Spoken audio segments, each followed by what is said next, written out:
This is Lucy B, and welcome to Signs from Above. This story is from a woman named Emily, and I like to title it, How to Deal with Toxic People.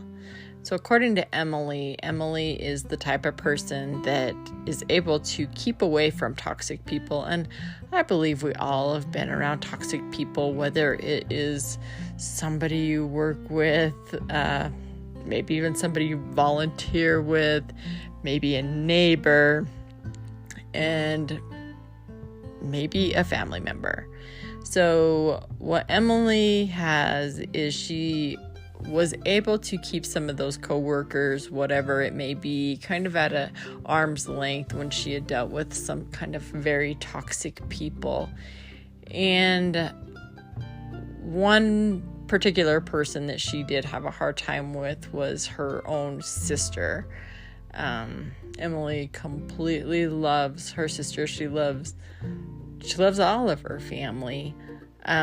This sister in particular had gone through some trauma, and the way that she could best say with her sister was that her sister was controlling Emily, so much so that if she really didn't do what she wanted her to do, she would tell her things like, "You make me want to commit suicide," and things like that made Emily really question their relationship, but always trying to make sure that she wasn't the person that was going to end up hurting her. So it was almost kind of walking on eggshells with her. And it really, really got to a point where her sister started even lying about things that Emily had done to her own children, to her sister's children, so Emily's nieces. And Emily wasn't guarding her heart. The Bible specifically tells us that we're supposed to guard our hearts. And if you're not, you have to find a way to do that.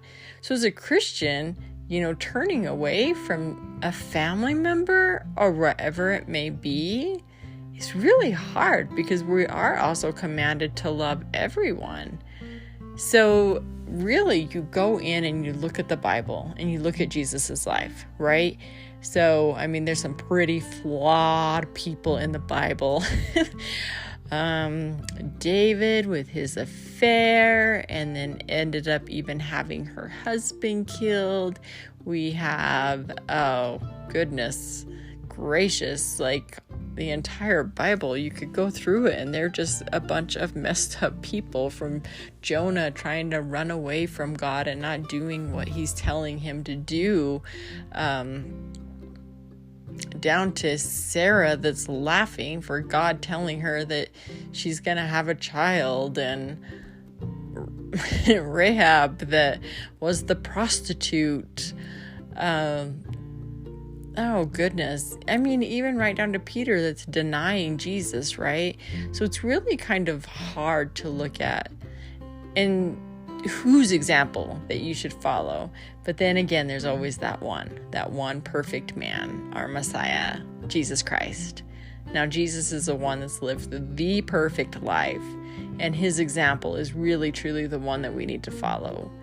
So I'm not sure if you know or if you remember this, but in the Bible, it states that Jesus was from Nazareth, and his own family was prepared to basically kill him for making some statements like being the Messiah, and which is horrible, right?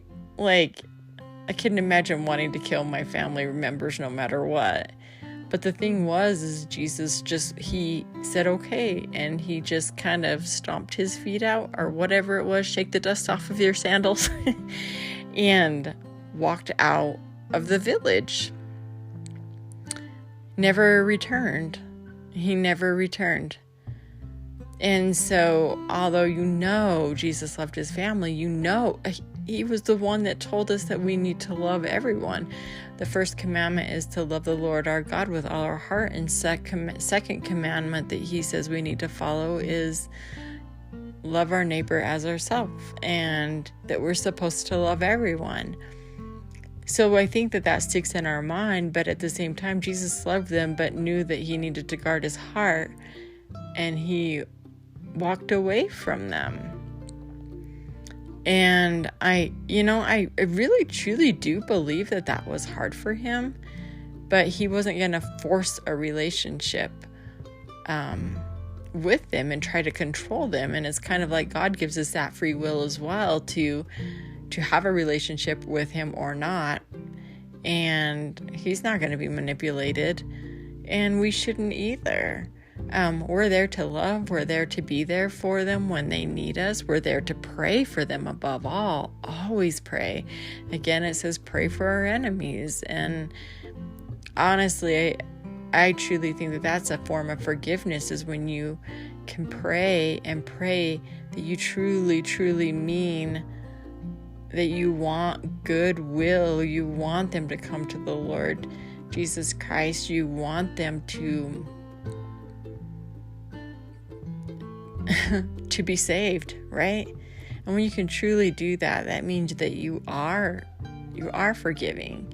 So again, going back to Emily's story, that relationship had to be cut off. And fortunately for her sister is the one that cut off the relationship with the entire family. It wasn't just her, but it was anybody and everybody except for her own children. And then her children turned away because of the lies that had been happening in the family. And the whole family, according to Emily, they are all praying for her and continue to pray for her heart. They love her and they'll be there for her, but they can't be there with her to try to force a relationship, nor allow their hearts to be hurt like that. Just like Jesus turning away, we should too. And we do have to guard our hearts. And it's hard. It's not easy. But